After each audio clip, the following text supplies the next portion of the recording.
हमको इस कॉइल का रेजिस्टेंस कम मिल रहा है, जबकि ये कॉइल का रेजिस्टेंस चेक करते हैं तो हमको 1.5 मिल रहा है, जो कि ओके है। साथियों, उम्मीद करता हूँ आप सब लोग अच्छे अच्छी तरह से रिपेयरिंग कर रहे हैं। दोस्तों, आज हमारे पास एक हैंडसेट है जो कि ओप्पो का A54 है, जिसमें प्रॉब्लम है कि इसमें आपका लाइट नहीं आ रहा और इसका जो लाइट का सर्किट है वो आपका जस्ट सीपीयू के पास है। इसका जो लाइट का सर्किट है वो आपका जस्ट सीपीयू के पास यहाँ पर आपका ये है, जहां पर हमारी एक 6 लेग की लाइट ऐसी इसमें यूज हुई है। तो हम देखेंगे कि हमको 6 लेग की लाइट ऐसी में अगर लाइट नहीं बनता है तो हमको कैसे उसे सॉल्व करना है। दोस्तों, यदि आप हमारा ऑनलाइन क्लास ज्वाइन करना चाहते हो तो हमारा ऑनलाइन क्लास स्टार्ट होने वाला है 25 अक्टूबर से, न्यू बैच।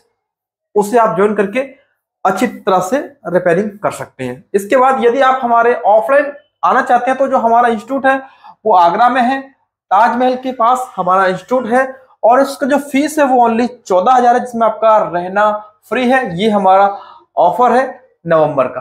तो आप हमारे नवंबर के ऑफलाइन बैच को भी ज्वाइन कर सकते हैं। इसमें आपकी बहुत कम सीट बाकी है, बाकी आप अपनी बुकिंग करा सकते हैं। तो हम देख लेंगे कि हमारे ओप्पो A54 में जो लाइट का प्रॉब्लम है। तो ये हमारे पास बोर्ड है A54 का, देख सकते हैं इसकी सील्ड लगी हुई है और हम यहाँ से सबसे पहले इसकी कैमरे निकालेंगे। तो ये हमने कैमरे इसके अलग कर देते हैं। इसका ये फ्रंट कैमरा है तो हम इसको भी निकाल देते हैं। यहाँ पर हमने इसका फ्रंट कैमरा भी निकाल दिया। दोस्तों, यदि आप हमारा ऑनलाइन क्लास स्टार्ट करना चाहते हैं तो 25 अक्टूबर से हमारा ऑनलाइन क्लास स्टार्ट होने वाला है, तो आप उसे ज्वाइन कर सकते हैं। तो हमारा इस साइट इसका लाइट सेक्शन है, क्योंकि ये वोनिस के टूल से हमने देखा कि इसका लाइट सेक्शन इस साइड है। तो हम यहाँ पर इसका सील्ड निकालेंगे। देख सकते हैं यहाँ पर आपका सील्ड लगा हुआ है, तो आप ध्यान से सील्ड को कटिंग करेंगे। ज़्यादातर लोग सील्ड को काटते टाइम कुछ कंपोनेंट उनसे गायब हो जाते हैं या मिस हो जाते हैं। तो आप बिल्कुल ही जितना ही जगह आपको काटना है आप उतना ही जगह को अपने कटर से काट सकते हैं। तो यहाँ पर हमने अपना कटर लिया है। तो हमारी कोई भी वीडियो स्किप नहीं होती है, सभी वीडियो लाइव होती हैं। इस तरह से हमारी सभी लाइव क्लास होती हैं। ऑनलाइन क्लास में इस तरह से हमारी सभी ऑनलाइन क्लास कराई जाती हैं, जिससे आपको प्रॉपर नॉलेज हो। तो यहाँ पर हम सबसे पहले कटिंग करेंगे। तो जिस साइड हमारा लाइट आईसी है उस साइड हमने कटिंग किया है। तो यहाँ पर देख सकते हैं हमारा ये बूस्ट कॉइल हमको यहाँ पर दिख रहा है और हम यहाँ से इतना ही एरिया कट करेंगे। बाकी हमारा लाइट सेक्शन इतने एरिया में है। बाकी हमारा इस कॉर्नर में देख सकते हैं कि 6 लेग का लाइट आईसी है। तो इस सेक्शन में आप देख सकते हैं, तो यहाँ पर हमको इसके डायोड पर डाउट है कि डायोड उसका साइज जल गया है। तो देख सकते हैं यहाँ पर आपका हैवी वोल्टेज आने के कारण हमारा जो डायोड है वो जल गया है। दोस्तों, यहाँ पर आपका ऐसा इसलिए होता है कि जब हमारा ये बूस्ट कॉइल ओवरहीट होता है उसकी वजह से हमारा ये डायोड जल जाता है। तो यहाँ पर डायोड जल गया है, तो इसका मतलब है कि हमारा ये बूस्ट कॉइल भी साथ में वीक हो जाता है। या आप ऐसे कह सकते हैं कि डायोड चेंज करते हैं तो हमको इसके बूस्ट कॉइल को भी साथ में चेंज करना होगा। तो यहाँ पर हमारा देख सकते हैं डायोड कंप्लीट जल गया है और देख सकते हैं कि हमारा जो कॉइल से इसका मटेरियल बाहर आ गया है, मतलब कि आपका कॉइल भी यहाँ पर खराब हो चुका है। एक बार हम कॉइल को भी चेक करेंगे कॉइल हमारा ओके है कि नहीं। और इस वीडियो में आपको ये भी मालूम होगा कि आपके पास अगर मल्टीमीटर नहीं है तो आप कॉइल को अपने ओम्स में कैसे चेक कर सकते हैं कि हमारा कॉइल ओके है कि नहीं। तो हम यहाँ पर निकालेंगे। सबसे पहले जो डायोड का एक्स्ट्रा हिस्सा यहाँ पर अभी है तो उसको हम अपने एसएमडी की मदद से निकाल लेंगे और यहाँ पर हम इसका बूस्ट कॉइल भी यहाँ पर हमको निकालना होगा। तो यहाँ पर हमने हीट लिया है 350। तो यहाँ पर ध्यान देंगे, आपको सेफ्टी रखना पड़ेगा क्योंकि यहाँ इसके जस्ट बगल में सीपीयू है। तो आप बिल्कुल अपने हिसाब से ही हीट रखें, क्योंकि अगर ज़्यादा हीट लेते हैं तो कहीं आपका सीपीयू को हीट लगने से सीपीयू डैमेज भी हो सकता है। तो यहाँ पर हम थोड़ा सा वेट करेंगे और जैसे ही हमारा यहाँ पर बोर्ड गर्म होता है उसके बाद हम यहाँ पर डायोड को जो एक्स्ट्रा पार्ट्स है उसको निकाल लेंगे और यहाँ पर हम अपना बूस्ट कॉइल भी साथ में निकालेंगे, क्योंकि बूस्ट कॉइल भी हमने देखा था उसका भी बूस्ट कॉइल से मटेरियल बाहर निकल गया है तो वो भी खराब हो गया है। तो यहाँ पर देख सकते हैं इसका एक सिरा निकल गया है और यहाँ पर हम बूस्ट कॉइल को भी कोशिश करते उठाने का, तो बूस्ट कॉइल भी हमने यहाँ पर उठा लिया है। तो डायोड का ये सेकंड सिरा है जो कि बहुत ज़्यादा यहाँ पर देखो टाइट है, ये बहुत ज़्यादा टाइट है और देख सकते हैं कि इसका जो ट्रैक है वो भी ओवर हीट के कारण ये खराब हो गया है।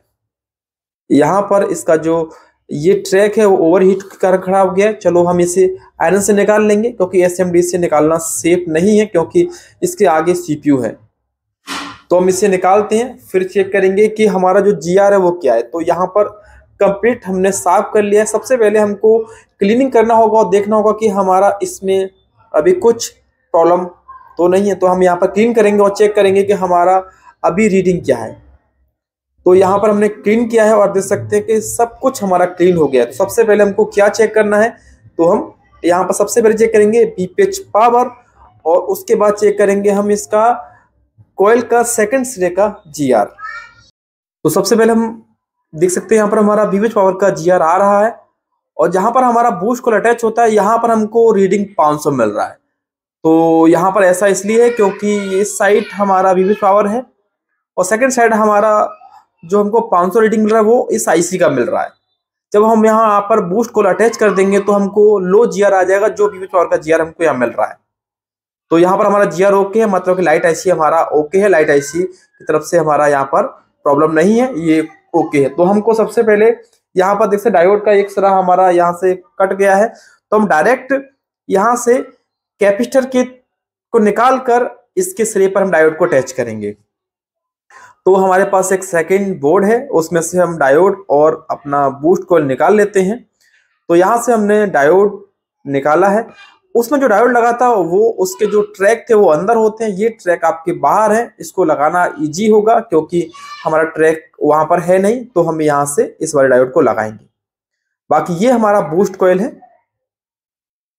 और हम यहाँ पर चेक करेंगे कि जो हमारा पुराना वाला कॉइल था उस कॉइल को हम लगा सकते हैं कि नहीं, और एक अच्छे कॉइल से उसे हम चेक करेंगे।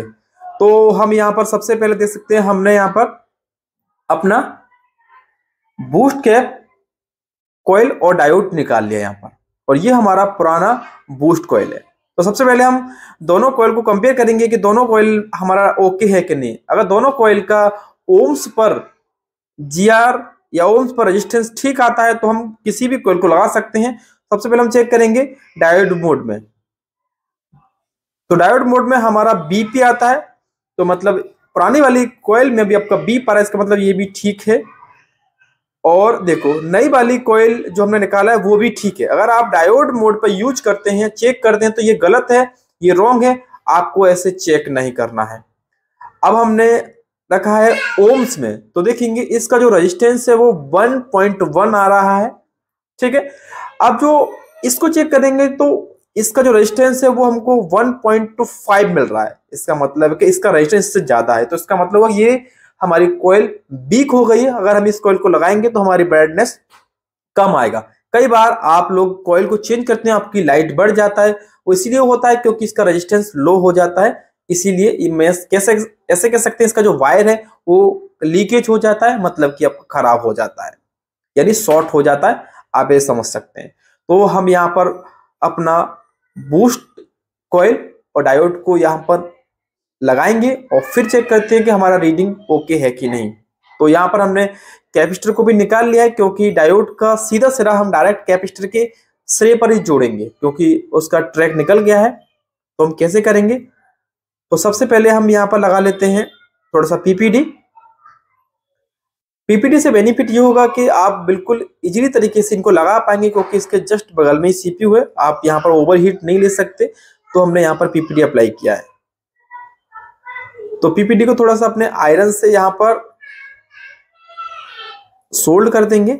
इससे क्या है, जब हम अपने बूस्ट कॉइल या डायोड को अटैच करेंगे तो उसे लगाने में हमें आसानी होगी। आप बहुत हद तक इस तरह से लगाएंगे तो आपका जल्दी से आप कम हीट पर, मतलब कह सकते हैं हम यहाँ पर टेम्परेचर लो कर रहे हैं, जिससे कि हम वहां पर 300 की हीट पर भी आराम से अपनी बूस्ट कॉइल और डायोड को लगा सकते हैं। तो सबसे पहले हम यहाँ पर अपनी अटैच करेंगे डायोड को। तो डायोड में देख सकते हैं जहां पर हमारा ये यहाँ पर जो माइनस का निशान है उसे हम रखेंगे जहां पर हमारा लाइट का एनोड पॉइंट बनता है।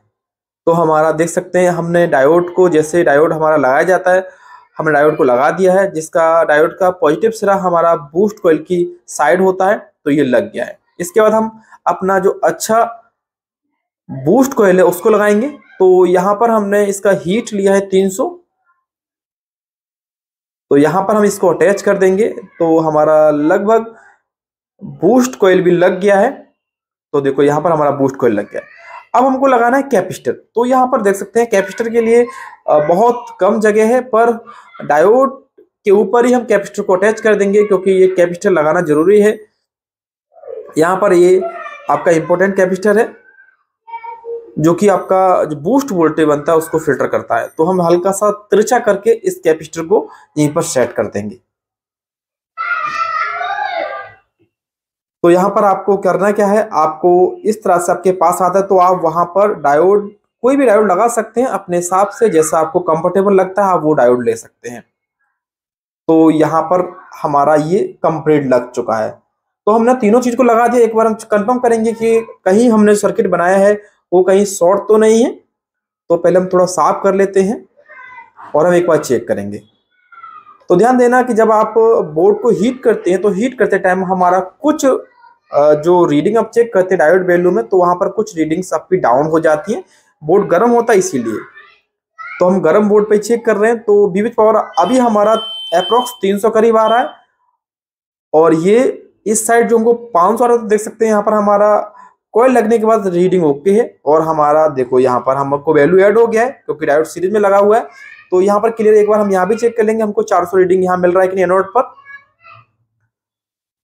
तो यहाँ पर देख लेंगे, हाँ मतलब कि हमारा टोटल लाइन क्लियर हो गया है। यहाँ तक जो हमारा जो सेक्शन हमारा जल गया था डायोड, तो वहां पर हमने डायोड लगाकर चेक किया है कि रीडिंग ओके है। तो हम एक बार बोर्ड में फिक्स करते हैं। तो यहाँ पर हमने अपना बैटरी नहीं लगाया है, पहले हम लगाएंगे फोल्डर। तो यहाँ पर ये फोल्डर है।